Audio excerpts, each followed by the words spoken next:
ଚାଲି କଲେ ନା ଏ ଯୋଉ ପାଣି ପକା ପଡ଼ିଛି ତମେ କେମିତି ଗାଡ଼ିଟା ଡାକୁଛ? ହଉ ମାନେ ମାନେ ଆସିବ ନା ମାଣେ ଦୁଇ ମାଣେ ଜମି ପାଇଁ। ତମେ ଭାବୁଛ ତାର ଆସିଲା ରାସ୍ତାରେ ଗଲା ତମ ଘର ବାଟେ ଗଳିଗଲା ତମ ବାଡ଼ ଉଠେଇଦେଲା ଗଲା ଫଳ କରି ଆସିବ ଛାଡ଼। କାଲି ଫୋନ୍ ମାରିଲି କହିଲା ଡ୍ରାଇଭର ଆଜି ଆସିନାହିଁ।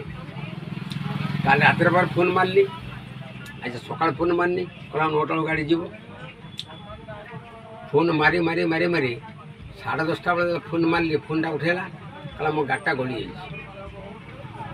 ହଉ ତୁ କହ ତୋ ଗାଡ଼ିଟା ଉଠିଲା କି ନାହିଁ ତୁ କହ।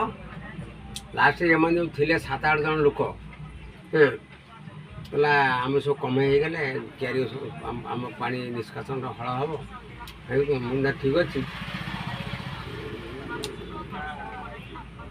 କହିକି ଦେଖିବା ଆଉ କାହା ଗାଡ଼ି ବ୍ୟବସ୍ଥା କରିବା।